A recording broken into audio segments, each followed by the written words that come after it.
So in this day and age, we and our lives completely revolve around fulfilling all our physical, mental needs, and our familial, social responsibilities.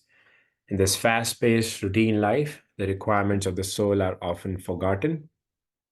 So, first of all, congratulations to all of us for taking some time out of our busy schedules, our busy Sundays, to fulfill these requirements of the soul through Satsang. Now, let us move on to the next segment where we will perform Yogasanas. But before we begin, please read this disclaimer carefully. By participating in this activity, you agree, acknowledge, and take responsibility of any such inadvertent results.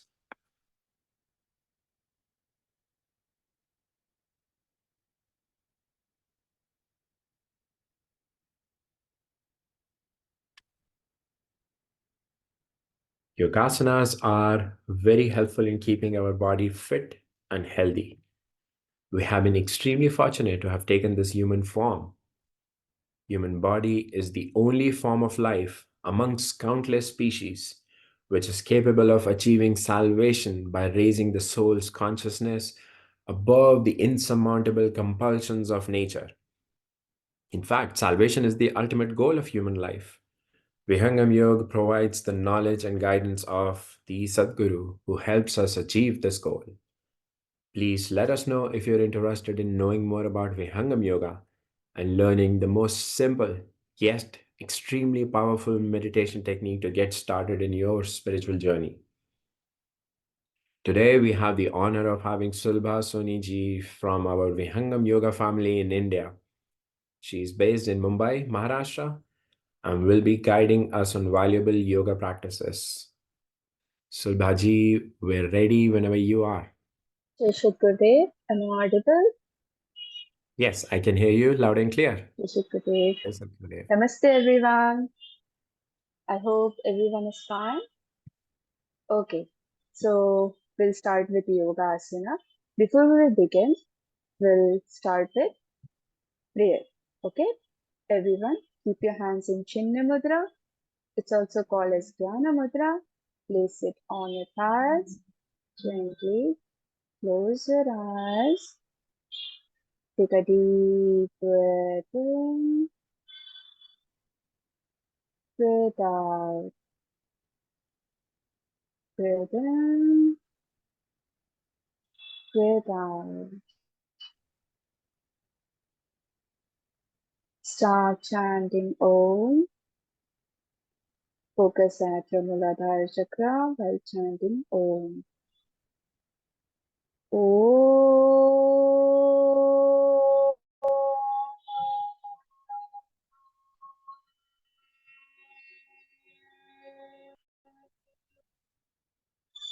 Second round. Inhale. Om.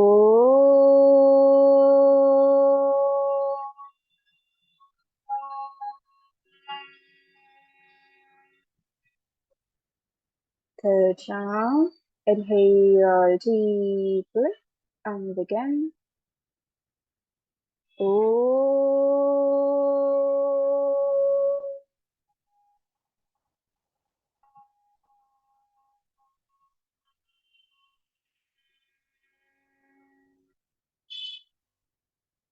Join the hands, close your eyes, a gentle smile on your face. Let's begin with the prayer. Om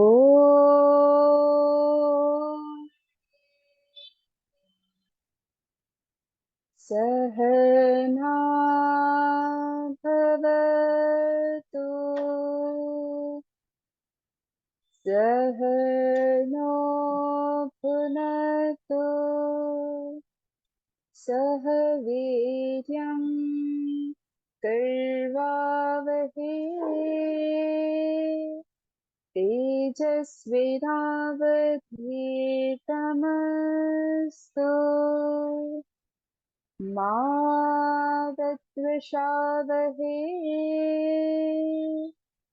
Om Shanti Shanti, Shanti. Rub your palms, make it warm. You have to create your own energy, and this will give a glow on your face. Alright. After rubbing your palm, place it on your eyes. Feel the warmness. Gently massage your face and then open your eyes. So, in today's session, we will look after the diabetes, like how the diabetes occur, what asanas you can do in order to cure the diabetes, as well as the pranayama. There are few pranayamas good for diabetes, like regular practice of 5 minutes or maybe 15 minutes that will show the benefit. Okay, the people who are suffering from diabetes. So let's begin with the session. Firstly, we'll do warm up and then we'll look after the asana, relaxation, and end of the session.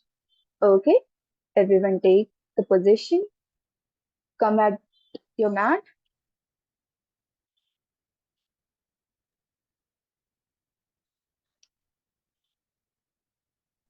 Okay, I hope it's visible.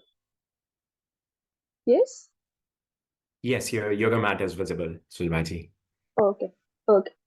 So first we'll start with traditional yoga. In traditional yoga, we do Surya Namaskar. And in normally you can do warm-ups. So we will directly start with traditional yoga, that is Surya Namaskar. We'll do Hatha Yoga Surya Namaskar. Alright, everyone ready? Okay, come at the edges of your mat. Inhale and exhale, join hands. Inhale, hands up and arch back. Exhale, hands far forward down into your feet. Inhale, kick your right leg back, knee down, toe pointing back, focus, toe pointing back, and stretch your body. Look at the roof, exhale, or hold, lean your body, chin on the ground. Make sure your buttock will be a bit up. Inhale, heading just up and arch back. Make sure your elbows are close to your body, not open, close. Exhale, hips up, heels on the ground, look back. Inhale, bring your right leg forward because we have wind from the right. You have to bring right leg forward. Okay, next time. Inhale and exhale, join your hands. Inhale, hands up and arch back. Exhale, hands back forward. This time you will take your left leg back. Make sure the toes back. Ready. Retain your breath. Take your other leg back. Lean forward. Exhale, drop the knee. Just chin on the ground. Inhale, head and just up and arch back. Exhale, hips, heels on the ground.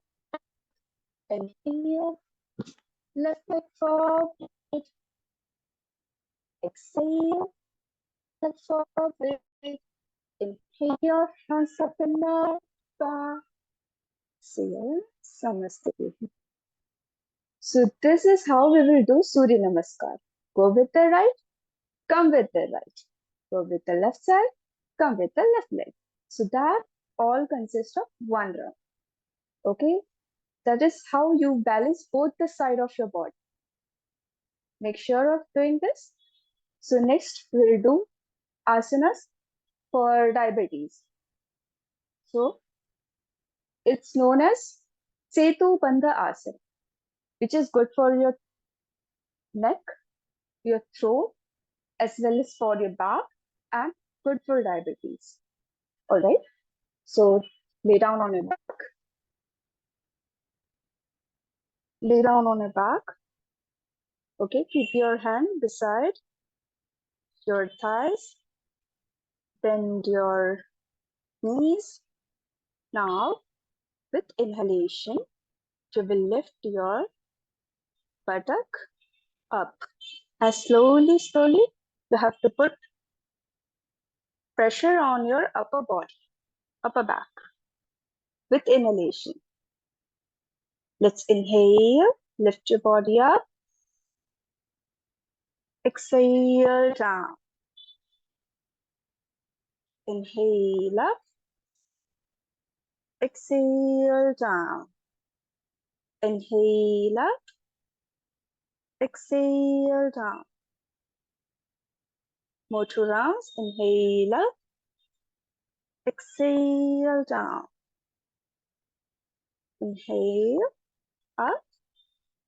And now keep your hand below and lift as much as you can. If it's easy, then just come on your big toes and lift up. A gentle smile on your face. Normal breaths. Hold the posture. 5, 4, 3, 2, 1. See, can you feel the pressure on your upper body as well as make sure your chin is touching to your chest. Exhale. Drop your legs and relax. Take one deep breath in, breath out. Okay. This was first asana, that is Setu Bandha asana. Next we'll do Dhanurasana. So you have to lay, fold your tummy side. Okay. Slowly, you have to bend 1, 2. Both the legs. Hold. If you are able to hold, if you're not able to hold, you can just use towel or something you can place over here. Okay. Hold it. Now with inhalation, you have to lift your head, your legs, and slowly come up on your abdomen. Let's begin. Inhale. Lift up. Look up. Exhale. Down. Relax. Once again. Inhale. Lift up your head. Then your legs. As we start, a gentle movement. Forward, backward. Forward, backward. And exhale slowly. Let's do Makarasana. We have to relax in Makarasana, where your hands and your legs will be apart. Relax your 5, 4, 3, 2, 1. Super. Turn your body and slowly come to the sitting. Am I audible? Hello? Am I audible? One sec. Yes. Yes, Yes, Bhakti. you're Okay. I giving thought I me a gave thumbs up. this to you. Okay. Next one, we'll do Paschimottanasana, where you have to relax your leg normally. Okay, I will show you from the sideways. Okay. So slowly lift your hands up, straight. Make sure this should not become sick, should be straight. Exhale. Hold your big toes if possible. If it's not, just keep on exhalation. 1, 2, 3, 4, 5. As much as you can go, wherever you can reach. Now, exhale. Touch your nose to the rib with exhalation. And hold the posture. 5, 4, 3, 2, 1. Inhale. Relax your hands. Okay, this was Paschimottanasana. We have Janu Sirsasana, which is also good for diabetes, for your back, as well as for your side muscles. Alright, I'll show you two variations of the same. Janu Sirsasana. Bend your knees, keep it beside your hips, not beside your knees. Keep it beside your hips.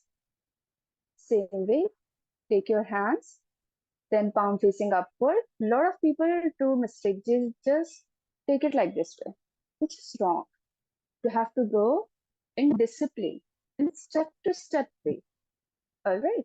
So inhale, lift your hands up, palm facing upward, then hands up. Exhale, slowly touch your big toes. If you're able to touch it, I think this will be easy for you. And then touch your nose to the knee. Hold the posture. 5, 4, 3, 2, 1. Inhale, hands up.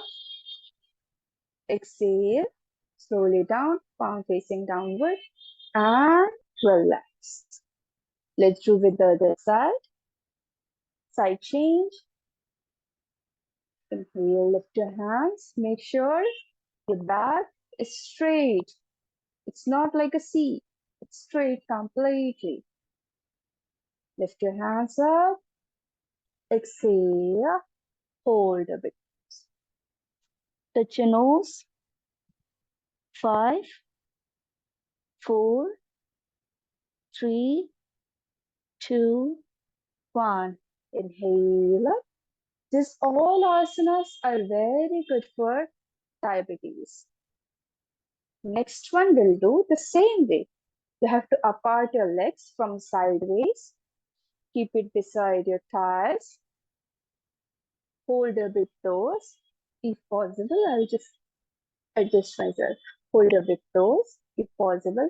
And from sideways, hold. If you're not reaching, it's okay. In this posture. 5, 4, a gentle smile on your face. Don't worry, this will just stretch out your side muscles and your internal knees. 3, 2, 1. Exhale and release your hands and your legs. We'll do from this side. Adjust yourself. Hold first your big toes. Lift your hand. Exhale. Touch it. If you're able to touch, open your chest. Open your chest. 5, 4, 3, 2, and 1. Inhale up and relax. So this was, we were doing asanas, starting with Setu Bandha Asana, that is known as the bridge posture. Okay. Second one, we did the bow, Dhanurasana, where we were lifting our legs as well as head. Okay. And third one, we did Paschimottanasana, where we were holding your legs and touching your nose to the knee. And the fourth one is similar to that, okay, where you have to do Janu Sirsasana, where your head should touch to the knee as well as your nose, and your one leg will be bended. And the fifth one we did similar to that, but it's good for your side muscles, for your back, for your diabetes. Very, very effective. These all 5 asana if you do daily, it's too much effective. I can not give guarantee, but yeah, it is. Okay, moving to next pranayama. Which pranayamas are very effective for diabetes? First one is Kapalabhati. Okay, it's called Rambad. Okay, you have to keep your hands in Apana Mudra. where your middle finger and your ring finger will be pulled by your thumb. Can you see? And the same way, hold and try to sit in Siddhasana or Padmasana. Padmasana is more effective, but Siddhasana will also work. Sukhasana is also fine. And start with Kapalabhati. How to do Kapalabhati? Keep on focus on your exhalation. Don't try to inhale. The nature will automatically inhale. Just focus on your exhalation.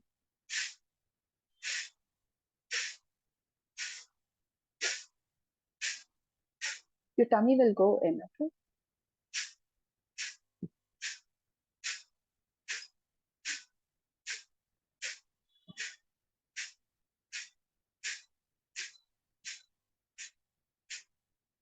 This pattern you have to follow and you have to do it regularly for 5 minutes, minimum 5 minutes, okay? And max you can go for 15 minutes, 30 minutes, or it can reach up to 1 hour. It's upon your, like how much your body is allowing you, isn't it? So let's conclude the session looking at the time. So keep your hands in Chinna Mudra, Jnana Mudra back. Keep it over your knees. Spine straight, roll down your shoulder. Inhale. Exhale. Inhale deeply. Exhale completely. Start chanting Om.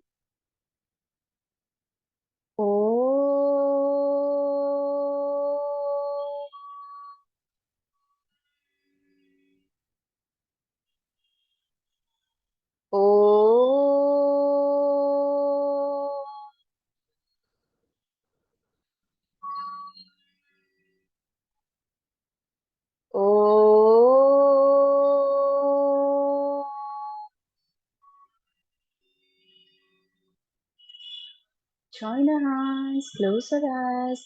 Let's begin with the ending prayer. Om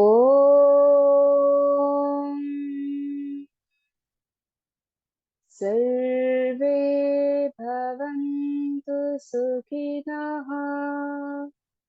Sarve Santu Niramaya Sarve Bhadrani Pashyantu Ma Kashid Dukha Bhavet. Om Shanti Shanti Shanti. Rub your palms together, make it warm. Place it on your eyes. Feel the warmness, gently massage your face, your head. Let's do Bhumi Naman as we have did everything on sitting on this Mother Nature, the Mother Earth. So we have to do and pray to the Almighty. Exhale down. Pray to the Almighty God, the Mother Nature. Thanks to everyone. Thanks to your Guru. Thanks to your parents, people around you. Give greeting to everyone. Inhale up. Thank you, everyone. Have a great day. See you on next satsang, which is going to be held on next Sunday. Okay. Thank you. Jai Sadgurudeo. Jai Sadgurudeo. What a wonderful day, a way to start our Sunday morning. Many thanks to Sulbhaji, our yoga acharya for the day. Here's some contact information for contacting Sulbhaji and registering yourself for more batch classes. As you can see, if you with continuous practice these helpful and simple yogasanas, we will see a big difference in our well-being and inner strength. Thank you again for your guidance, Surbaji. Jai Sadgurudev. We will now move to the next phase of today's satsang to recognize the warriors of the week. Warriors, it is no secret that the best time to meditate is during the Brahma Muhurat, which is between 3 a.m. and 5 a.m., right before the break of dawn. Most of us are unable to take advantage of this time. To encourage all of us, NAIVY has started a WhatsApp group called Brahma Muhurat Warriors. Here, participants practice Brahma Muhurat meditation on their own and report status on the group by just texting done. There is no session to join. So if you're interested in joining the group, please let us know and we will send you the link. It is time to congratulate now our warriors of the week who have meditated in Brahma Muhurat every single day of the week without fail and inspire us. These week's warriors are Radhaji, Surya Alamaraju ji, Mukesh Kumar ji, Tejinder Sahadev ji, Amit Talekar ji, Seema Singh ji, and Niranjan Kumar ji from California. We also would like to honor and recognize the inductees of the week, who are the disciples who have meditated for at least one day of the week.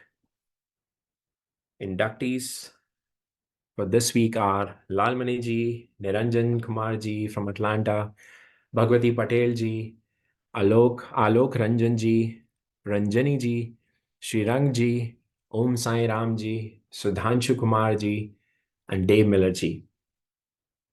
Thanks to NAIVY for such a great initiative and warriors and inductees of the week that keep inspiring us. We are excited to see this list grow every week. Let's now proceed to the next most awaited phase of our satsang, the Vihangam Yoga talk. Today's topic is Seva and Bhakti. During this session, the speaker will attempt to walk us through his thoughts on this very enigmatic topic, expanding upon what we have been hearing about, what we have been learning over the last few weeks related to Bhakti and how it expands, how to tie it to the practical aspects of our lives. This will be an interactive session, so please ask questions and share your thoughts soon as the speaker pauses and allows us to ask. And for all other questions, let's wait until the talk is over. I have immense pleasure in introducing our speaker for today, who is Shrirangji. He's based in Cary, North Carolina, and has been a devoted disciple and practitioner of Vihangam Yoga for many years. His selfless volunteering efforts are widespread as he's continuously finding newer ways to share Sadgurudeo's message of yoga to anyone who is in need, be it in his local communities, retirement homes, community centers, the local temples, or across the nation at his workplace. We'd like to request Shrirangji to take us through his bhav on Seva and Bhakti. Over to you, Shrirangji. Thank you, Utkarji, and thank you, NAIVY, for giving me this opportunity to express my thoughts and my understanding on this topic. As we know, these spiritual topics are very deep. It needs experience to basically even talk about it. By no means I have any experience, but I'm just going to express my thoughts based on what I have learned, attending these satsangs and also reading from Swarved. So please forgive me if I make any mistakes, and please correct me wherever I do make mistakes. So before I begin, I would like to offer my prayers at the holy feet of Lord Sadgurudeo. So I request everyone to close your eyes and just stay focused on the prayer. बार बार वंदना करूं सद्गुरुदेव हमार, यहाँ वहाँ सब ठाम में महिमा अपरंपार। शरण शरण मैं शरण हूँ, हे गुरु बंदी छोर। मोहे उबारो हे गुरु, यह सौ बार निहोर। Jai Sadgurudeo, everyone. So the today's topic, Seva and Bhakti. So we'll first touch upon Seva. We all know that Seva, Satsang, and Sadhana are the three pillars of spirituality. And we have been discussing throughout these satsangs that to progress in spirituality, all three are essential. So we cannot, skip one and just focus on other. However, we have learned, attending these satsangs, that seva is most important, followed by satsang and then sadhana. So even though seva is the most important, I would say, pillar, we still have to focus on other two as well, because that helps us making overall progress in our spiritual journey. So just keep that in mind, that even though it is seva is the most important, we should not only focus on seva, we have to do sadhana as well, because that is where we are going to make progress in our meditation levels, right? So first level, as we know, is to control our mind. That is essential. In fact, to have our druda seva bhav, we have to make sure that our mind is in control, right? Without having mind under our control, we probably will not be able to perform selfless seva for longer period. So just keep that in mind, that all three pillars are essential, but seva is the one which can bring other good qualities in us and help us make faster progress. Okay, so we are going to basically refer to Swarved, because as we know, Swarved is treasure trove of duhas on lot of spiritual aspects. Swamiji wrote Swarved in his conscious samadhi. All the experiences that he got in the samadhi, he documented those in forms of duha. And now we are reading it as part of, as a Swarved. So we will be touching upon only few dohas in this session. However, I would encourage everyone to read fifth mandal, fifth adhyay, which it's a dedicated chapter on seva, and there is a lot more than what we can discuss just in this session. Yeah, so please make sure to read the duhas, and especially make sure to read the bhashya as well, because that is where we are going to basically understand what Swamiji is really trying to say in that duha. Also, because we have English copies available now, those who are not able to read Hindi, they can also refer to English Swarved. In English Swarved, we don't have all the duhas, but we will get few selected ones, which we can definitely read and enlighten ourselves. So in highlighting the importance of seva, Swamiji writes in Swarved, जिज्ञासु में बहुत गुण, सेवा गुण एक नाही, अधिकारी वह नाही है, कर उपदेश न ताही. So in this doha, Swamiji is highlighting how important seva gun is, or the quality of seva is, because what Swamiji says here is, if a disciple has many other good qualities, but if that disciple doesn't have a seva gun, then that seeker is actually not eligible to receive spiritual knowledge, which is a very bold statement, because that is how important the seva is. If we simply say that I have any, all other good qualities. I'm doing meditation for extended periods of time. I read Swarved, and I listen to Satsang. But if I'm not involved in Seva, which means a very essential part in my spiritual journey is missing, which is Seva. And without involvement into Seva, I am actually not eligible to receive this knowledge. And that actually, basically, it's very true, because, we know that when we perform Seva, it is always said that the Nishkam Seva is best, right? So basically, we are not expecting anything back from, by participating in Seva. And that is why it is very essential, because in spirituality, we should not have any expectations. Expectations are very, it's a bottleneck in our journey, because we may have some expectations, but those expectations may not be good for us, or may not be good at this point of time, right? That is why we have to leave all those, getting experiences in our sadhana, or expecting something back by performing any activity.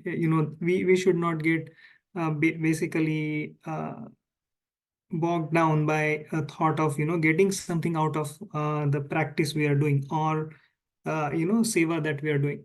Anything that we do, if it is nishkam, you are going to get a good result. So because if you really think about it, right, most of the times when we expect something, we really, our mind is active at that time. We really don't know whether that thing is really good for us or not. It is basically, you can say, it is asakti into something which is forcing us to do a particular action or activity.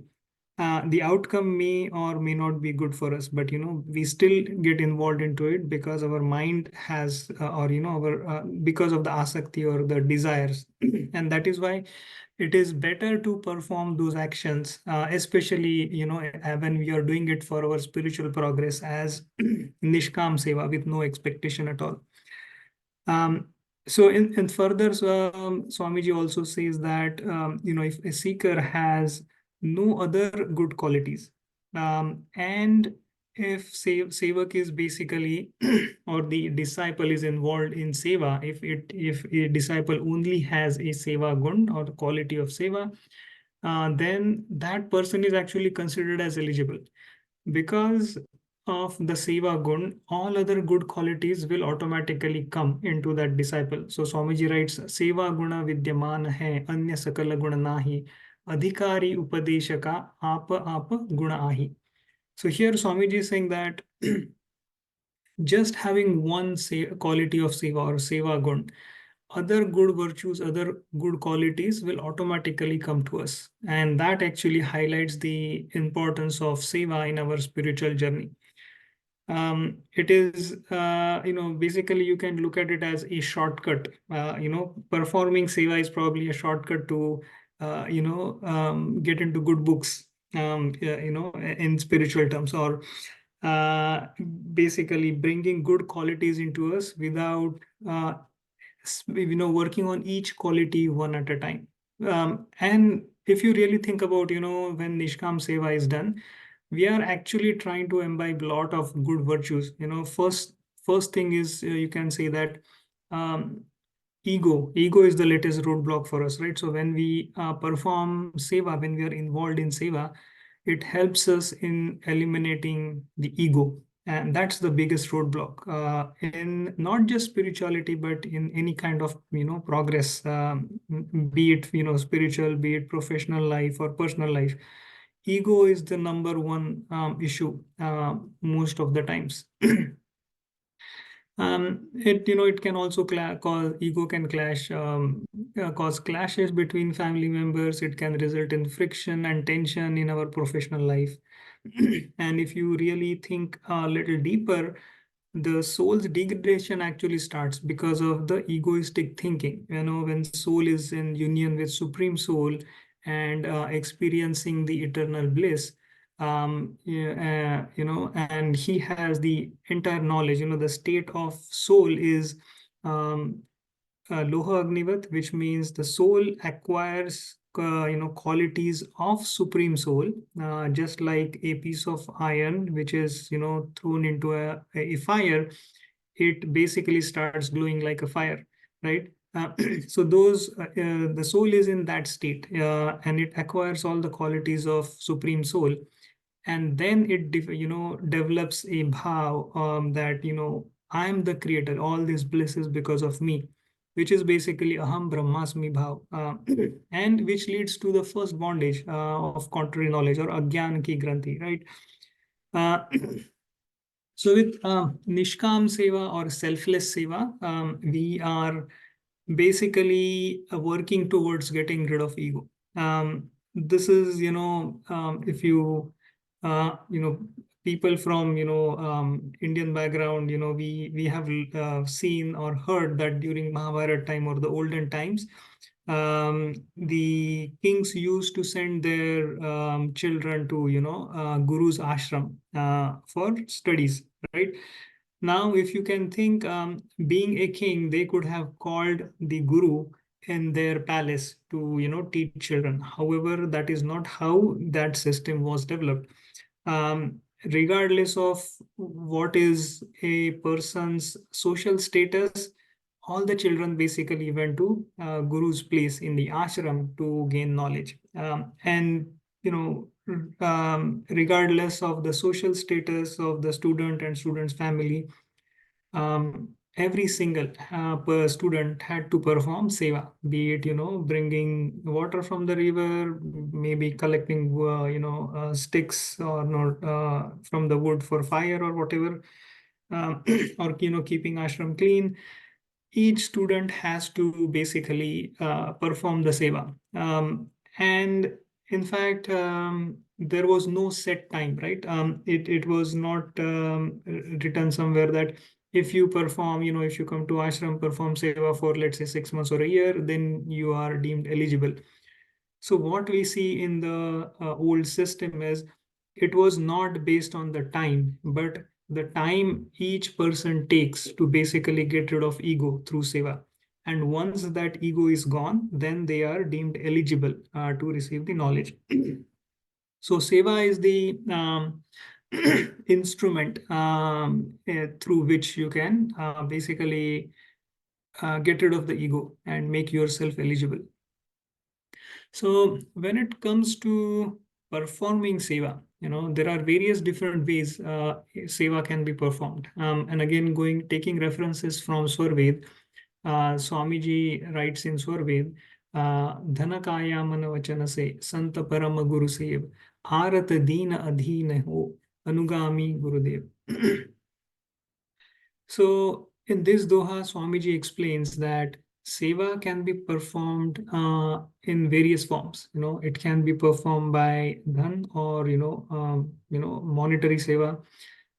It could be through mind, where we are engaged in thinking about how to spread Swamiji's knowledge. How to spread Brahma Vidya knowledge, how to make sure that people are aware of Swarved. Swamiji keeps on saying that, like other scriptures are popular in all over the world, we have to make sure that even Swarved gets to that level of popularity. A lot of people read Swarved.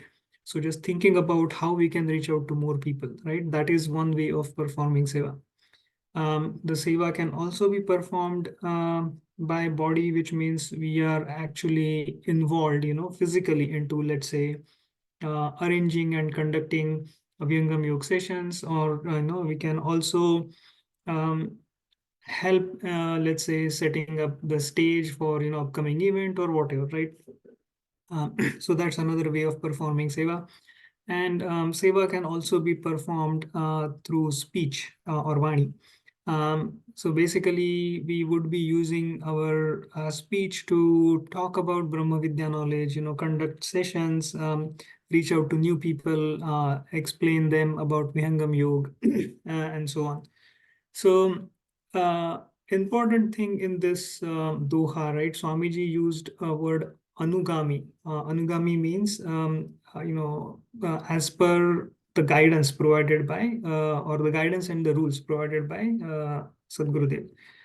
So seva should be performed by fully surrendering Sadguru and under his guidance. We do not want to be manamukhi. Manamukhi means we should not perform seva based on what we think is best, but what guidelines have been given from ashram, or the guidelines which have been provided by our senior guru bhais, or guidance from Swamiji. So that is also essential. So we should not get involved in seva or perform seva just because we think that this should be done. If I mean, we should always try to spread the word, that because that's the best form of seva we can do. But how to talk, what things you can tell other people. I think you should get guidance from senior guru bhais, guru bans, to make sure that we are not talking from our mind, but we are actually staying true to Vihangam Yoga Siddhant, or the knowledge that Sadgurudeo has written in Swarved, instead of trying to explain it based on our intellectual understanding. We have to make sure that we redirect people to the right person if we are not aware of the answer. Or instead of just giving whatever comes to your mind and as an answer, allow other people to basically give the proper knowledge. So surrender and guidance, those are two important things here. And when we talk about surrendering, right, again we are coming back to ego. So if we still have, if the ego is still present, we cannot fully surrender. And any seva that is performed with ego is not going to be fruitful. So let's say if I start thinking that I'm the only person who can perform, let's say, a certain type of seva, then my ego is still active. Because if you look at, I mean, you probably would have seen a lot of people performing seva, and we know that some people are really good at performing some activities, some are not. However, it really doesn't matter. Your bhav is more important than whether you are able to do it at a very as perform that activity with perfection. Perfection is not required. What is required is getting across Swamiji's knowledge and Siddhanta as is. It may not be very professional, but as long as the person who is receiving it is happy with it, and the person, the seeker is getting what he needs, that is what is important. Because we have always heard in satsang that Swamiji has already done the prachar. We are just being a medium, right? So we really don't need to be perfect. We just need to be there at the right time, and when Swamiji wants us to be part of that seva. Because perfection is required when we have to do something from our side, to make sure that it sticks with other person. But in this case, that's not that's not the case. Swamiji has already made sure that the knowledge is with the other person. We just have to tap that soul, and wake that soul up. There we don't need perfection. We just need to follow the instructions from Swamiji and what the guidelines Vihangam Yoga Sansthan has provided, right? So that is why it is really the perfection in seva, I think, is not that important. The bhav matters, and doing it selflessly without any ego, saying that I'm this let's say something happened because I was involved, right? If I'm developing that kind of feeling, then that is not a selfless seva, or then my ego is still in play. So it is important that we perform seva with full surrender. And again, going back to the performing any type of activities, even though I may not be the best person to take care of that activity, if the opportunity comes, we should take it. we have heard in Satsang Swamiji saying that that everybody doesn't get opportunity to perform seva. It is actually given to us, so we should look at it as a blessing from Sadguru, and look at it as that seva is basically getting bestowed upon us only when Sadguru wishes it, right? It is not even though we try to go get involved into seva, you may not even get the opportunity because that it may not be the time for a person to basically get involved in that kind of seva. So there was I am able to recollect one of the story that Sadgurudev shared in one of the Amritvanis, where few disciples went to another Vihangam Yoga devotee who was financially well-to-do, and I think it was related to the donation. I think it was for Sarvid Mahamandir, and when they went to him and asked for donation, the disciple said that I do have money and I do have desire as well to donate. However, all of my money is currently invested, or it is he was not having access to the money at that time.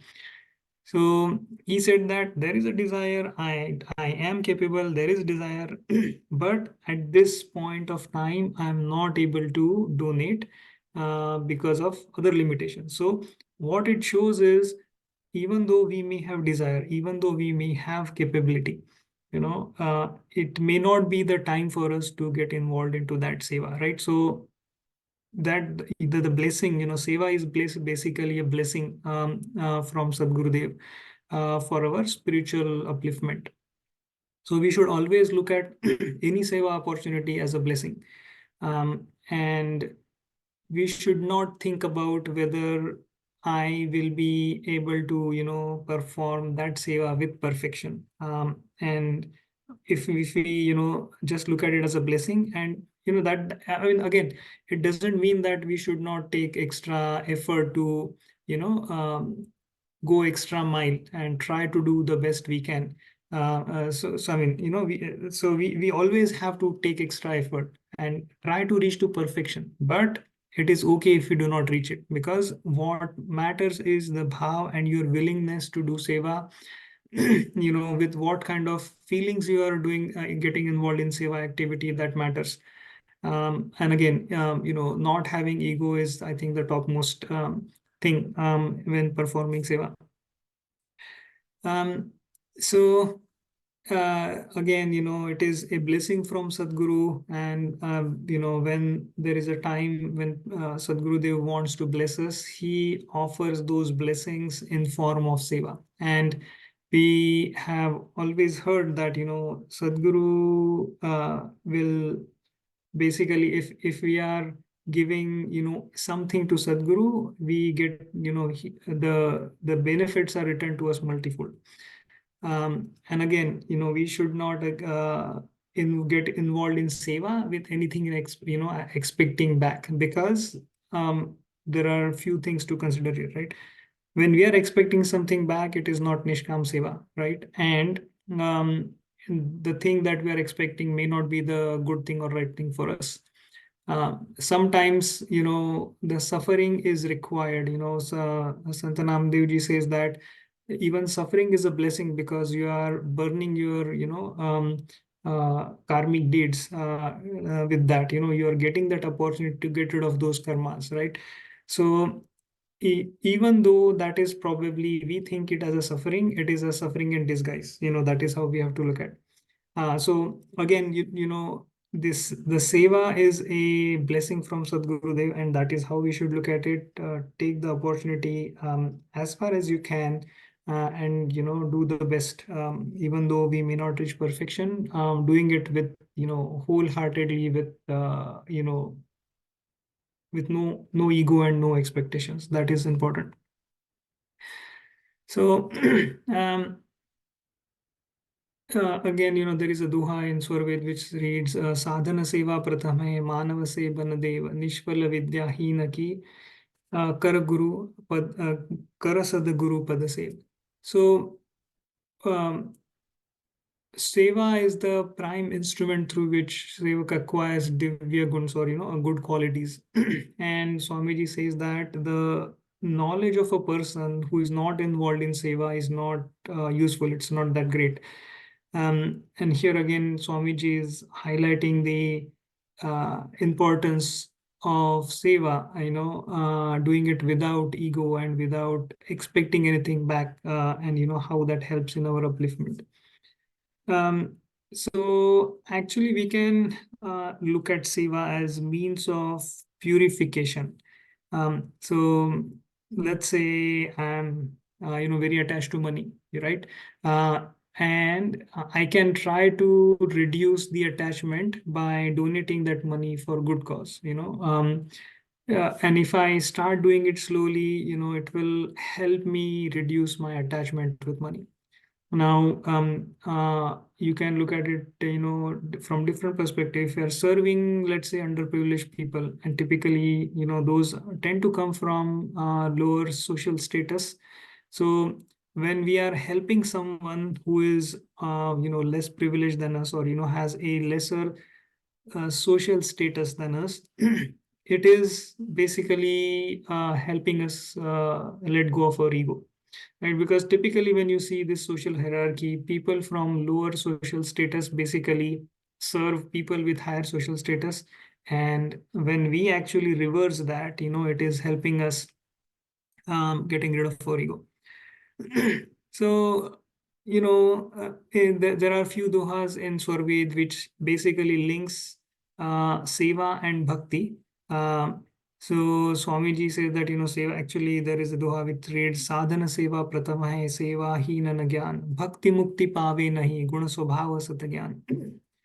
So in this doha, Swamiji is saying that Seva is an instrument, or it's a vehicle through which we can make ourselves eligible for bhakti. And one who is not involved in Seva cannot attain bhakti and cannot gain any true knowledge. That is what Swamiji is trying to say here. So one cannot acquire good qualities in absence of Seva. And in this couplet, Swami is explaining the path to bhakti is through Seva. There is one more similar duha which says bada se bada vidwan jaga seva hi nan bhav adhikari nahi bhakti ka mukti kavan vidhipav. So a person or individual who could be a greatest scholar, but that person is still not eligible for bhakti if that individual is not involved in seva. Which means that individual is ineligible for, and also that means that person who is ineligible for bhakti is ineligible for mukti as well, or salvation. So which basically highlights the importance of seva in our life. In one of the Amritvani, Swamiji says, Bhakti Bhagwan ki bahut barik hai, Shisha Saupe Vinu Bhakti Nahi. So, Shisha Saupe Vinu Bhakti Nahi, right? So, if we still have ego, right? If we still feel proud about, our achievements or whatnot, we cannot attain bhakti, because, bhakti is basically true unconditional love, right? And their ego has no place. So truly speaking, I think path to bhakti can be achieved through seva. If we do nishkam seva, that helps us basically be eligible for bhakti. So then, what is bhakti and who can perform bhakti? Can I perform bhakti through my indriyas? Can I just, chant mantras and etc. to be in bhakti? So let's look at a few more duhas from Swarved. So Swamiji writes, Bhakta bhava prabhu mein rahe, man mein avar na koi, prabhu swarupa nirakat rahe, ahimani iva ratasoy. So bhakti means having a true unconditional love for Almighty, not having anything else on your mind. The love for Almighty is unwavering, right? Undivided attention towards Paramatma. So nothing in this world distracts the attention from Almighty. And this is a true form of bhakti, right? So singing, dancing, or chanting, it's not a true bhakti. We do have to do it because, even though we are not eligible for Chetan Bhakti right now, or if you are not, I would say, capable of doing, Chetan Bhakti right now, we do have to at least get involved in Jada Bhakti. But that is not true Bhakti. It is still incomplete. Doing, performing, chanting, and singing, dancing, it is only done through our indriyas, and those are Jada indriyas, right? So, sorry, is there a question?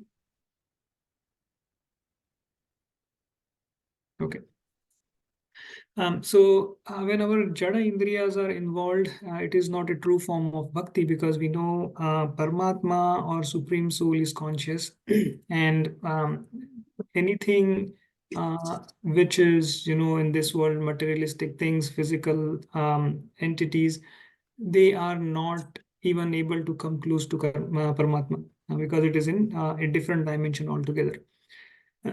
So it is the soul who does Chetan Bhakti. And Swamiji writes, Jada hataya Chetana rahe, Chetana Chetan lag, Bhakta Bhakti yah vimal hai, mile jahi yah bhag. So true Bhakti happens through the soul. Soul is a conscious entity. So only a conscious entity, which is a soul, does Bhakti of another conscious entity, which is Supreme Soul or Paramatma.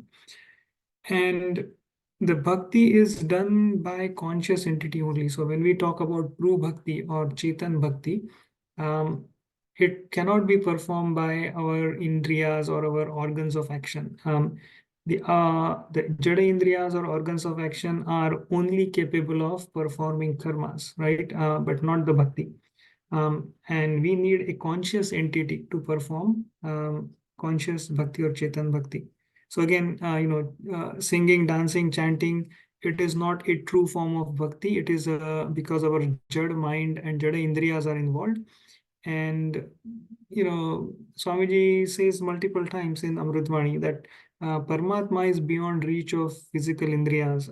In Hindi, Swamiji says that वाणी जहां जाकर परमात्मा को बिना प्राप्त किए वापस आ जाती है, उसके परे परमात्मा है. That means a Vani can reach only up to a certain level, and then it basically returns back without even reaching to Paramatma, because it is beyond that. It is beyond physical realm. So any activity that we perform through our Jada Sharir, or it is or anything, even our internal organs, antakarans, it is not going to reach to Paramatma, because it is in different realm altogether. It's in different dimension. So along with so to perform bhakti, what is also essential is knowledge.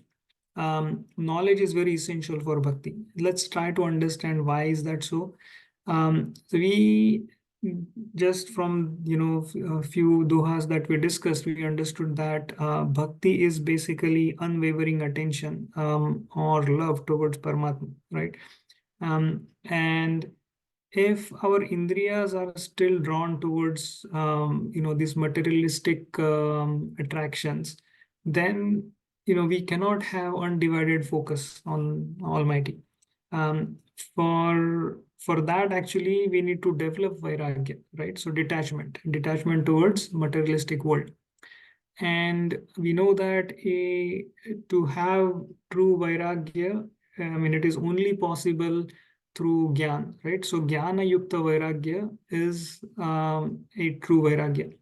And therefore, basically, to have undivided attention towards Paramatma, to have that unconditional love, we need Gyan, because Jnana Yukta Vairagya will allow us not to get attracted towards this, materialistic things. So I think with this, I would like to stop. That is all I had to share today. If I have made any mistakes, or if I have misstated something, please correct me. Back to you, Utkarshi. Jai Sadgurudeo. Thank you very much, Shirangji. This was an amazing talk. And one thing that struck out to me was you highlighted the importance of Seva through such a wonderful example of the very well-known cultural aspect, especially known to folks who are native from India, about the Guru and Guru Shishya Parampara, the importance of the Guru, the protocols. And even at the start of political civilization, we read about kingdoms, we see it depicted in pictures, in ancient scriptures, statues around all around India. It was established that royalty bows to no one, but even the king had the most special seat in his court, right next to the throne, reserved for the Rajguru or the Rajrishi. And every day, every courtroom session he started by touching the feet of the Guru. So the importance of the Guru, we all understand. Now, I think we have one question already in the chat from Mukesh ji. Let me just bring it up. And Shirangji, Shirangji, can you please give a good example of right and wrong ways of seva in terms of spreading Vihangam Yoga knowledge? Shirangji, would you like to? Yeah. So I think, right way of spreading Vihangam Yoga knowledge is, I think I would, the best example would be, we all, whoever is initiated in Vihangam Yoga, they know the focal point for first level of meditation, right? So it is very easy for anybody to reveal that focal point to people who have not been initiated, right? So revealing the focal point to a person who has not been initiated already in Vihangam Yoga by someone who is probably already initiated and is not authorized instructor, right? So that is a wrong way of seva. We know that this knowledge is given in Guru Shishya Parampara, and again, just to highlight that, when we say Guru Shishya Parampara, the people who are allowed to initiate, they are just a medium, right? They are not gurus. The real guru is still Sadgurudeo or Swamiji. But the reason why I'm saying we have to the Guru Shishya Parampara is important, because the Guru is present, in form of the medium. His Guru's Shakti is flowing through the medium, who is an authorized instructor, when the focal point is given to the seeker, right? So even though the person who is initiating is not a guru, the guru's shakti is flowing because he has been authorized to reveal the technique or teach the technique, to new seekers. So basically, that would be, revealing focal point would be a wrong way, because Swamiji says that, it is not going to help the other person. Actually, it is going to it's not going to do any good, right? So if you really have a good intent, you should try to get them in touch with authorized instructor, and sometimes it can be challenging. I recently had one challenge with one of my colleagues from India. So we found it challenging to find an instructor in in the local area. So I mean, I was surprised that that person actually was ready to come to Bangalore just to get initiated, right?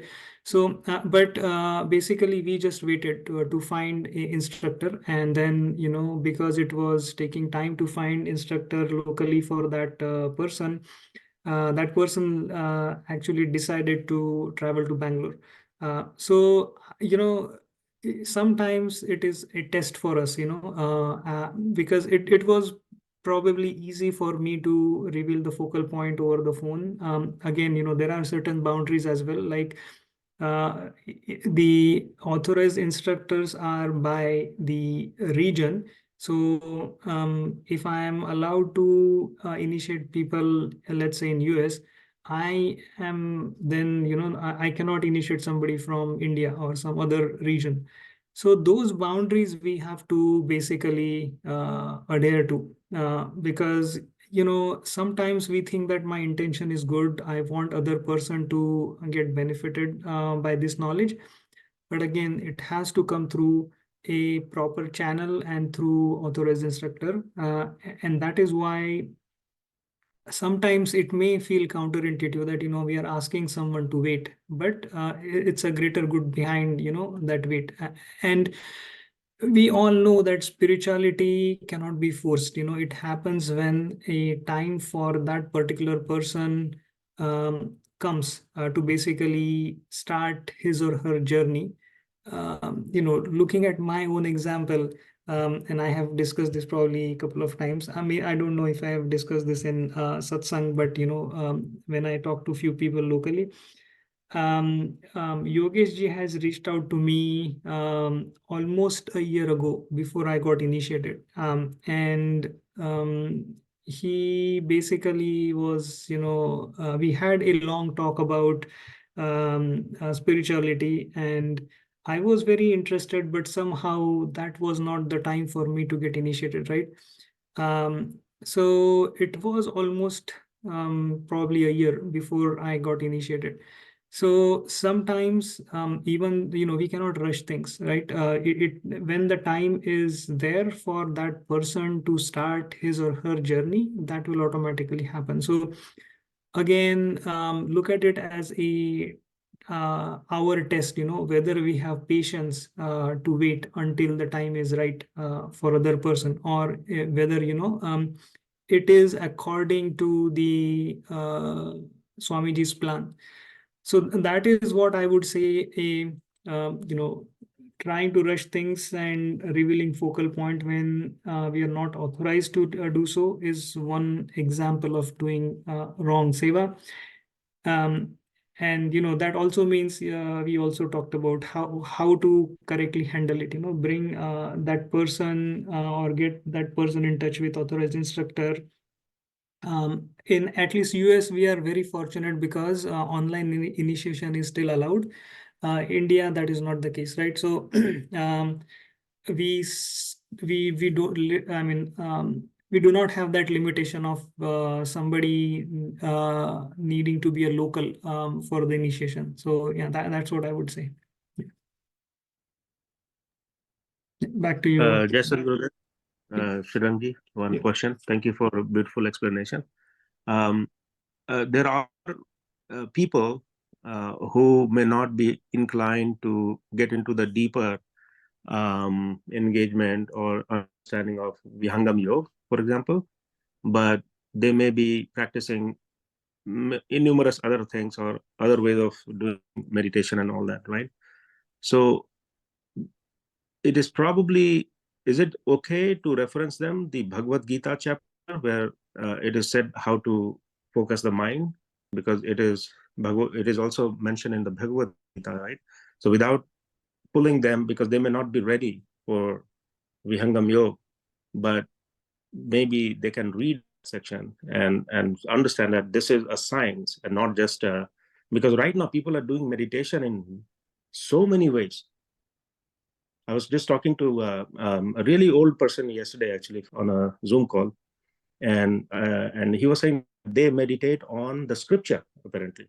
And then I was like, wait a minute, how can you meditate on the scripture? This is supposed to learn knowledge, but they meditate on that. And then I said, okay, but let me tell you that in the Vedic culture, meditation is one piece of the puzzle of the entire process. And meditation is an English word. There's a, it has to be, so I was just trying to make him understand that in our scripture, which is the Bhagavad Gita, very popular scripture, there's a mention of how to contain the mind, because the purpose for meditation is not to meditate on a scripture to understand it, because that is something that one has to imbibe anyway. But the meditation is to be able to get a control on the mind. And I gave him the example of the sport vehicle. You cut down the fuel, and this is and all that, but without mentioning about the Vihangam Yoga. So do you think that is disservice, or is that not? I think as long as you're not revealing the focal point, just referring them to a Bhagavad Gita is fine, because again, it is written in, not exactly not, very clear to understand, because it says that we have to, so we have to, look at a focal point. It doesn't really say that, say that, doesn't exactly reveal the point, so that a layman can understand where to focus. So I think that is probably fine, but until the time is right for that person, it's not going to, basically they will not connect with this knowledge, right? The time has to come. So our basically goal should be to make them aware that there is a knowledge available which can help you achieve the goal of human life. If the person is interested, we can definitely have a conversation with them, and as Swamiji says, right, in Vihangam Yoga, हमें कुछ छोड़ना नहीं है, हमें सिर्फ जोड़ना है. So if people are still continuing with their practice, their beliefs, they are welcome to do so. As the only requirement in Vihangam Yoga is basically to do this meditation for 10 minutes, right? That's the basic minimum requirement. So because this question comes sometimes that, do I have to leave something or not? And that's where I think telling them, you can tell them that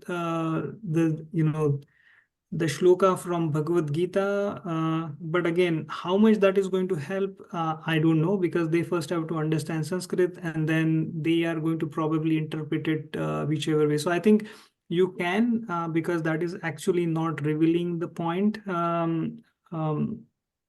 So maybe, but I may be wrong. I would actually like other people to also express their thoughts about this. Jai Sadgurudeo. Yeah. Yes, this is Rahul Avasthi. So I have, maybe you have rightly mentioned it, Sri Rangji. I just wanted to add a few thoughts from my side. I'm not actually deviating from what you just mentioned. It's just some addition to what your thought is. So agree on your thought that we already have some guidance available in Bhagavad Gita, chapter 4 and 5, where there's a direction for level 1, level 2. It's already given there. It's not that it is not, it is something very, very new. But when it comes to the detailing, understanding the nitty-gritties, understanding the right path, I think what we may do is we can certainly guide that person, just like for level 1. It's very much written over there in that shloka.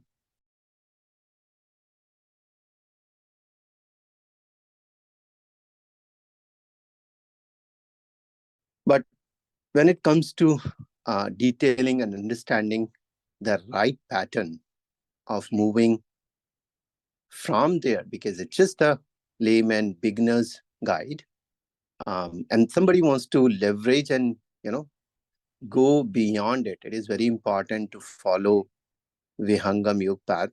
So maybe that's the starting point for us, just guiding that, okay, certainly it is given there in Bhagavad Gita also, how to do it, the level 1 we are talking about. But if we are saying that to that particular person, we should also say that, it is the starting point. But in case you want to learn better ways, I should not say better, but I should say that, go to the next level of understanding and drilling it down a little bit deeper. I think once you start something, then we would suggest, or I would suggest you take the path of Vihangam Yoga, because there we build on it. We leverage what is already been given, we build on it, and then we give the next steps, or maybe we will take you through the next steps as per the guidance of our Guru. So something like that would be helpful. That's part number 1, which I think Niranjanji was talking about. The second aspect which he was talking about was sadhana on book, or some meditation. A lot of times people don't understand the word meditation, sadhana. They a lot of times miss out dharana, dhyan. They are two different things, and it's very important for them to understand what is a dharana, what is a dhyan. And if they are doing some maybe dharana based on some point within the body or outside, it is our practices. It is it has been not just, it is new thing. It's been a part of the Hindu philosophy for the past, when people used to do the dharana on jyoti, which is the flame. They used to do it on so many. The breath is one of them, which is for the dhyan.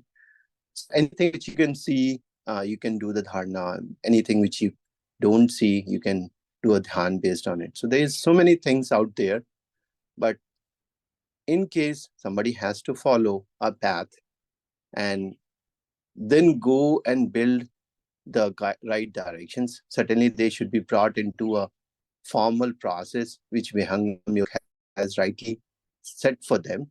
So I would say net is let them guide them in terms of, hey, this is what we know, been a part of practice, what is dharana versus dhyan, how you can start some of the things, level 1, agrabhag. Then also help them out in terms of guiding towards Vihangam Yoga, which is a formalized pattern path for them to leverage what is there and then build on it. So just wanted to add my thought. Excellent I have point. something to say also, if we have just one moment. Just Sadgurudeo. What Rahulji said actually is what I was going to originally say. There's a confusion between what we mean when we say meditate and what other people mean when they talk about like meditating on passages. They mean really sitting there and thinking really, really hard about it and finding deeper meaning, versus ours is kind of the polar opposite of just clearing the mind and finding a focal point. So it's just two different ways of thinking about it. The easiest way I find is like there's a difference between their meditation and sadhana. So that's what I just wanted to add. Just a good day. Thank you. Thank you, Devji, Rahulji, and Shirangji. Those are excellent points. I think just in summary, I would like to say that the caveat that Shirangji said, that scriptures, what someone wrote, what someone experienced, how they tried to describe it in their words many, many eons ago, those can be very easily misunderstood. So I think the takeaway that I get from it is, let's not try to interpret the scripture for anyone. that one doha from Bhagavad Gita, which coincidentally aligns with the first level of Vihangam Yoga sadhana, that dharana that Sadgurudeo have given us, even that has been misinterpreted in multiple ways. It will be a disservice if we try to connect the dots for a spiritual seeker soul without the presence of a guru, because this is Guru Mukhi Vidya. It is to be imparted in presence of a guru. Initiation, the word initiation is a loose translation of the word diksha, upadesh. Upadesh occurs, diksha occurs when the guru imparts the knowledge. It's not just spoken words, not just techniques. It's the flow of the spiritual energy that the Sadgurudeo is trying to flow, make it flow through us. Without the guru present, it doesn't work. And I just typed in the chat too, because it worked for Arjuna in Mahabharata, because Shri Krishna, Yogeshwar, Bhagwan Shri Krishna was acting as the guru at that moment. So it worked then. And we must just try to refrain from interpreting or connecting the dots. I know we all have tried to stick to the Siddhanta of Sadgurudev, Siddhanta of Vihangam Yoga, but it's just been my lesson learned that it is important to have these discourses. It is important to understand how others are meditating, and also try to fill in the gaps where, like Rahulji says, the word meditation is just like the closest summary of the two steps of the process of spiritual awakening, the dharana and the dhyana. So it's not, and even meditation in the Western world is misunderstood. That we have to close our eyes, or to listen to someone talk, or to focus on something, focus on that. But the aim of meditation, the aim of dhyan, or moving towards dhyan, becoming meditative, is to get free from the basis of what the mind thinks, what the brain or the intellect can comprehend. So just want to give my 2 cents there with this humble summary. Please feel free to correct me, others, if I'm mistaken anywhere. Thank you very much, Utkarshji and Shirangji and Devi for your comment, Rahulji. I think what's happening is Vihangam Yoga is a PhD. We all have to understand one thing, that Vihangam Yoga is PhD, and maybe very small percentage people will really get to the point to understand this. So right now the challenge is, like we talk about, the example, for them, it's a loving is what they're all about. So they are approaching that path, and I do see that there are a lot of commonalities, which is contain the 5 senses. They have a lot of good practices, but the science is missing. And I think the best bridge towards PhD is to first acknowledge that yes, loving is great. I mean, that's a absolute foundation. I mean, these are all very consistent things, very much consistent to every scripture in the world. But all of those things are not talking about the science. And Vihangam Yoga is pure science. So how can we bring science perspective to that kind of a beautiful people, right? And we cannot introduce Vihangam Yoga to them, because there'll be a straight repulsion. So how to bridge that? And then you look at something which is very world known, and Bhagavad Gita is actually one of them. And by providing those kind of reference, and them easily Googling and searching and understand, oh yeah, meditation is English word. Actually, it is dharana, and there's a really, so that is a pathway. So that was the context where the question was. But appreciate. But at the same time, like Shirangji was saying, that we have to be careful when we introduce Vihangam, because this is Guru Mukhi Vidya, and this is PhD. So we definitely have to be careful about that. And because otherwise we may do disservice to Vihangam Yoga. Because if the foundation does not exist in the potential disciple and introducing Vihangam Yoga, they may just have a bad sankalp, bad thought around it. So to prime those kind of people, there's some bridge that has to be introduced to them. And I think Bhagavad Gita serves as a perfect bridge for people like that. So that way they can really, actually that is how it was introduced to me first time actually.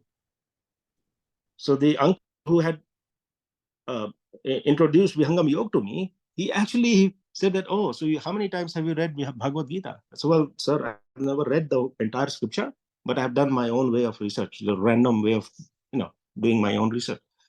And then he said, have you read chapter 6? And this particular shloka, where Bhagavan Krishna is talking about this. No, I don't. And I don't know. And that's how the journey started. And then the first thing that came to my mind is that, wait a minute, looks like there's a science behind this. And then the rest is like that. So for certain people, it may work like that. And so I just wanted to kind of express my thought process in that regard. So, but appreciate, and I welcome any other perspective, and feel free to correct if anything I have oversaid or something like that. Thank you. Yes, this is Vijay. I just want to add one point here, that when we are talking about meditation to anybody, we being pracharak, not necessarily being updeshta, if there is a need of giving a reference to Bhagavad Gita that, hey, there is a technique already described in Bhagavad Gita, and that is in chapter 6, we can quote that, but then we cannot formalize them that, okay, so this is what this particular technique is all about, because that complete technique is not writable. Whatever Vihangam Yoga first stage technique we do in the process of initiation, everything is not expressed in that one doha there, because that doha talks about only the physical aspect of it. It does not talk about the energy aspect of it, just like what Utkarshji mentioned, that our process of initiation is not complete just by knowing the physical aspect of it, but it just creates the curiosity in the listeners that, so what I thought that contemplating on any subject is meditation, at least we can give this reference and tell, hey, contemplation and meditations are two different things. Contemplating on subjects to understand it, that's meditating on the content. But here we are talking about meditating for controlling the mind, which is a different aspect of what true meditation is. So the technique is already mentioned in Bhagavad Gita, all that we can say, but then to formally learn this, it also requires the Updeshta, the authorized instructor, who can also connect us with the energy aspect of it, the catalyst of meditation. It's not just the ingredient of the meditation is required, but there is a catalyst also required for this meditation to successfully happen. So we need to connect to author instructor who can only provide the catalyst for this meditation. So yeah, to motivate others, we can take reference, we can tell them that meditation is different than what you are thinking about. But then if you want to learn, then we have Vihangam Yoga authorized instructors. You can connect to them. They will formally initiate you into this technique. Yes, thank you, Vijay. Yes, I think that absolutely makes sense, and that is probably the. I think that will still fall in the Seva. We are not. It will hopefully not. Yes. Or motivating people for meditation, yes. Motivating people for spirituality. This is the prime seva of we Vihangam yogis. This is our prime seva. Brahm Vidya Pracharaka, Sadguru ka jag kam, kare, karave, tai ko soi seva. Shishya Naam. We are Shishya, we are Sevak, with this parameter only, whether we are willing to spread the message of Vihangam Yoga or not. That is our parameter of being Sevak. Mukesh ji was also interested to know what are the bad example of Seva. Just to add to that, anything which is within the principles of Vihangam Yoga, if we are talking about something in the name of Vihangam Yoga, but that is not in line with what Swarved says, then that is not a good form of Seva. Then another not a good form of Seva is that if we are using our intellect against the principles of Vihangam Yoga. Let's say Vihangam Yoga and Sadguru says in one line, and we think that, oh no, this is not what I agreed to, rather doing something else, which is totally opposite to that, is what making sense to me. And we become manmukhi. Instead of becoming guru mukhi, if we become manmukhi and we do things according to what our mind says, this is the disservice to the master. So otherwise, there's no complications about, oh, what is good, what is bad, seva. There's no complications. It's very simple. If we are surrendered to Sadguru and we do what Sadguru says, then nothing will go wrong.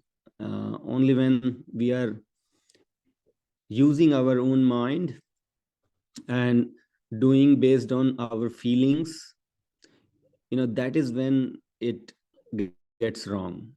We don't have to go by our feelings, because our feelings are misguided by the biasness that we have already inside. So we should never go by our feelings alone. Rather, we should go by the instructions, Adesh.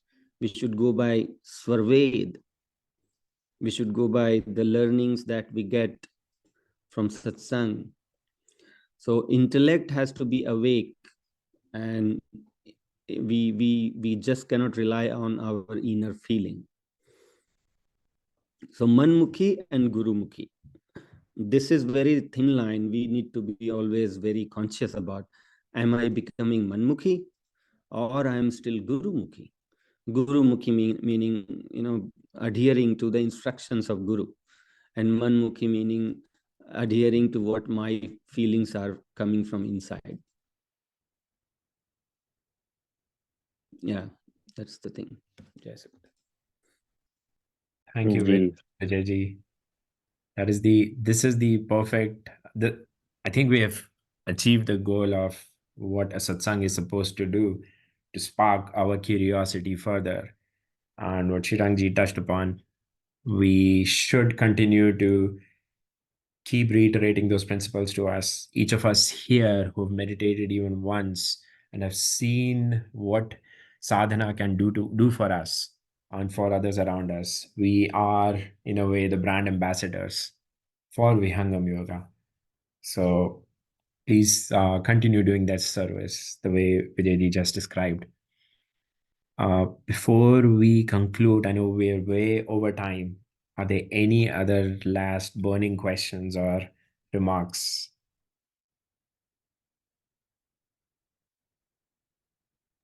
One, not a burning question, but just I think we may discuss this earlier also regarding the Seva. I think Shirangji had a very beautiful, almost like he spoke for like 40 minutes, which is a lot of very, very good, beautiful content. When we are doing the service for Swamiji in many of these forms, and but if we are doing Nishkam Karma in the physical world and reminiscing Swamiji and Prabhu, well, of course, Prabhu through Swamiji, is that a seva? Or is that indirect seva? Of course, it is a seva to the because Nishkam Karma, Nishkam Yoga or Karma Yoga, which is in Yoga means when one is rooted into the Guru or the God, and then they are doing their job, even though they are getting paid for it, but they're not creating strong desires for promotions, for this or that. But they are doing that because whatever they are doing is contributing for that company to improve people's lives. If that is the mindset they're doing as a service, underrooted with the Swamiji, and because Swamiji would want welfare for the entire world. How do you see that as part of Seva? Jasud, I would like to take this because we need to, understand it on the basis of what is our objective of Seva. The thing is, why in spiritual world the Seva has been prescribed? In the spiritual world, the Seva is prescribed to make it eligible, make ourselves eligible for the spiritual transformation within ourselves. Only with Seva, the required all qualities are also awakened within us. Now, the Seva and Karma, can you differentiate between Karma and Seva? If we do karma, or let's say if we do Seva, the Seva that we are talking about right now is again just the doing. We are talking about only doing here. That, okay, what should I do in the name of Seva? That means we are talking about karma only. So the Seva that we are understanding and discussing right now is on the circumference of what Seva is. The Seva is not just what we see outside in action. Seva is not just the karma, but with Seva, there is a Sevya Bhav as well. In the spiritual domain and in the physical world, this word Seva has not the same meaning. In the physical world, when we are talking about serving somebody meaning we are fulfilling the need of the people, we are helping people. When we are, let's say, serving one poor person, for example, when we are serving a poor family, poor person, poor individual with something, then we are kind of making or fulfilling the need of that person. And in order to do that, we definitely are also getting the benefit as a result that our attributes are purifying. So all these actions that we are doing in the name of Seva in the physical world will still fall under Shubh Karma, auspicious act. Whether we do with Nishkam or we do with Sakam, with desire or without desire, selflessly. In both cases, this will still fall under Shubh Karma. Shubh Karma will give you the Shubh Phal, it will give you the auspicious fruits. And in the auspicious fruits, what is the ultimate thing that we can get? The first thing is definitely all these selfless service that we do in the physical world. They are all accounted against our name. Accounted in our name in the account of Almighty. And this is going to build up for your future life. if not this life. Otherwise, this build up even for this life. If the outcome has to come in this life, this will come.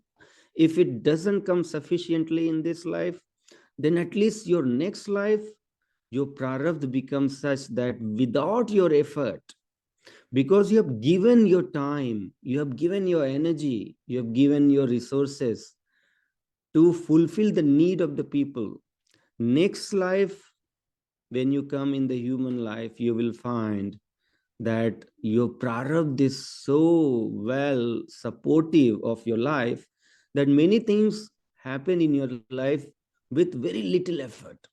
This is the outcome we are going to get with this selfless service. But when will it become vikarma? Just think about it. Seva in spiritual world is not just shubha karma. Seva in spiritual world has to take the shape of vikarma. Then only this seva is the one of the pillar of spiritual growth. So how will it become vikarma? You don't have to just keeping it confined to just getting the good outcome in the physical world in our life, in the name of prosperity, in the name of maybe becoming a good human being. All that is the physical world, behavioral aspect. But when we are talking about getting in the path of vikarma, vikarma is not just doing good karma, but vikarma is a journey. The seva has to become a journey for you. Journey from what to what? Journey from rag to vairagya. Journey from attachment to detachment. Journey from shubh karma alone or any form of karma to akarma. Journey from not being associated with Sadguru energy to becoming a dear disciple of Sadguru, becoming most eligible for Sadguru's blessings to take us beyond Indriyas. So we can understand that the actual objective of introducing seva to disciple by the master, by Guru, is to develop the conducive connection between the disciple and the Guru. That is the only objective in the spiritual world, to develop the conducive connection through which the Guru can flow his energy to the disciple. If we do not have the conducive connection between Guru and disciple, Guru has to wait for that connection to build up. Seva jit priya shishya mein yah anubhav gati aaye. Sadguru wants to pass on the anubhav, the spiritual experience, to the disciple. But how can he pass on? Only when one becomes, or only when one develops the conducive connection through which the experience can be passed down. So this conducive connection happens only when, along with the doing, we also add the element of sevya bhav. Now, what is sevya bhav? The sevya bhav means sevya is the one for which you are doing seva. So, who is your sevya? Who is your sevya? Even if you are helping the poor, at that point of time, who is your sevya? If we say that, okay, I don't know about the actual Sadguru, for me, because there is Almighty within everyone, so my sevya is Almighty. Okay, so it may be one of the logic that people can give, because I see Almighty is present in everyone. So for me, the sevya, meaning the one who I want to serve, is Almighty. But serving Almighty, what is serving? Serving is to give yourself. Now, how can you give yourself to Almighty when you do not have the experience of Almighty? So who do we have experience of? We have experience of something that our indriyas can see. And that's why Almighty himself sends the Doot, the messenger, in the human form for us to represent Almighty. So our Sevya Bhav, the possibility of having a tangible Sevya Bhav within ourselves, is the Sadguru in the human form. There is any other entity that we think is the Sevya Bhav for us to progress in Vikarma would be again establishing our deep connection with the physical creation, because every other element that you see, whether in the form of statue or in the form of your whatever imagination we have, the TV serials have created some imagination for us in the name of Almighty, that, oh, Hanumanji has to look like this, Krishna Bhagwan has to look like this. All these are created. We do not actually know what Hanumanji looked like, what Krishna Bhagwan looked like. We do not know literally. We know only what has been shown to us. And what has been shown to us is the creation, is Maya. And to your surprise, Sadguru's body is not something that is the creation, because Sadguru's body is not made of 5 elements. The moment Sadguru energy choose a human form and flows himself into the human form of Sadguru, then that Sadguru's the human presentation is beyond 5 elements. So when you remember Sadguru, you're not connecting to Sadguru's human form. But when you remember Sadguru, you're connecting to the Sadguru energy's human manifestation. That is the human manifestation of Sadguru energy. So when you connect to Sadguru's human form, you're actually connecting to Sadguru energy only. You're not connecting to Sadguru's human form.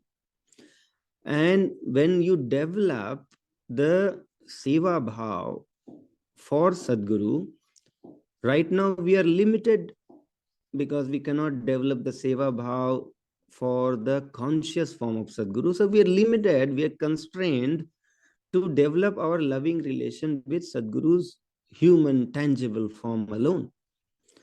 So when we do any Seva, if we do Seva because Sadguru has asked us to do, and whatever Seva we are doing, if we are not developing any attachment to that Seva, because we are constantly in with this fact that I am doing what my Guru has said. So even if you're doing, let's say, serving the poor, you are totally disconnected to that act, because in your mind is just one thing, that you are obeying the commandment of your master. Now, your target actions could be something else. Today you're serving, let's say, a poor person, and then tomorrow Sadguru may ask you to do gatekeeping. Third day, maybe Sadguru can ask you to prepare food for the guest. So you'll say, oh, guest is rich. I wanted to serve the poor. But Guru is saying, prepare the food for this rich person that has come as a guest. Now, this is where you can understand that if you go by your own feeling, you will not be willing to cook for the guest. But if you really want to have the Seva element of spirituality, then your target action does not matter. Whether you're cooking for the rich guest or you are helping a poor person, in both scenarios, the underlying matter that runs in our mind is that I am obeying the commandment of my master. If that is there, then this is what is the seva in spiritual world.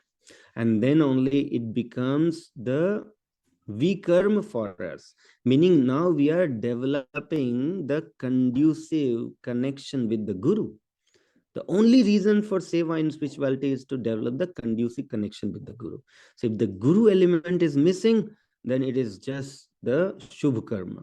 If guru element is strengthening, if the guru element is strengthening with our seva, then this is what is the vikarma element of seva. Jai Sadgurudeo. Thank you very much, Vijayji. So I think that's what the karma yoga is, where when we are doing the work, even our jobs, we can convert that into karma yoga by reminiscing and rooting ourselves into our guru. That I'm doing this, even though the guru has not asked me to do this, but I have put myself rooted under him and then doing it. What do you think about that? Yeah, absolutely. I mean, anything we do, if we attribute that to the guru, that I'm doing this so that I become more capable of offering the seva to the master, then attributing everything to guru is turning every actions as vikarma for you. Thank you. I think that's very, very important, because many of us spend major percentage of our lives at work, and we can easily convert that from good or bad action into vikarma or maybe akarma, and this is one trick that we can actually apply every day beyond sadhana, satsang, and other seva that comes directly from the guru. This is In something fact, this is the reason the 10% donation to the Brahma Vidya cause has been written in scriptures. Then only that is the real manifestation of this attributing what you're doing for guru. If let's say we just think like that okay, I'm going to office, working, earning money, and I'm doing it for guru, but when it comes to, let's say, contributing to the cause of spreading Brahma Vidya technique, which is the real seva that Sadguru wants us to do, in that if we do not contribute our monetary contribution, that means that attribution was not truthful, right? So this is where the monetary contribution also comes into picture. Monetary, and also by man, right? Man and tan and dhan, all three, right? Yeah. Thank you. That's why everyone. Sorry, Ranjaji, didn't mean to cut you off. Please continue. No. I think that's why the satsang is so critical, right? Because with the satsang, people can actually really address the practical questions, right? The true spiritual seekers, they know how to progress in the spirituality, right? And certain things they may not like in the beginning stages, but then over time, the satsang has the power that will keep people on the track, so nobody falls off the track. And so really appreciate that. Thank you. Awesome. I feel energized and recharged anytime I'm here. So thank you all. We're way over time. So let's move on to the last section of our satsang today, which is the Shanti part. So I would request everyone to sit down for Shanti part. In Shanti part, we chant for peace for everyone in this universe. May Sadgurudeo bless the entire cosmos with peace, love, and prosperity. And I would request Sadgurudeo's disciple, Devji, to recite the last 4 lines of Shanti Path for us, please. Over to you, Devji. You're still on. Shantipa. Hey Prabhu Shanti Swarupa Ho. Shanti Shanti Maya Shanti. Shanti Shanti Jana Shanti Ho. Purna Shanti Maya Shanti. Hey Prabhu Shanti Pradhan Kara. Durho Sarva Ashanti. Deva Sada Fala Shanti Maya. Shanti Shanti Sukha Shanti. Jai Sadgurudeo Bhagwan Ki Jai. Yes, Sadgurudev, Devji, that was perfect. You are very close to in your pronunciations to how a native Hindi speaker would pronounce each and every word here. So I appreciate all the effort you're putting in here and inspiring us. Okay, I thank everyone for joining today's satsang, and I encourage everyone to continue pondering on what we learned today. Please reach out to us if anyone is interested or know others around them who are interested in learning this meditation technique. We'll see you all next Sunday at the same time, 9 a.m. Eastern, on the same Zoom session. Have a wonderful day ahead and a blessed week. Thank you. Jai Sadgurudev.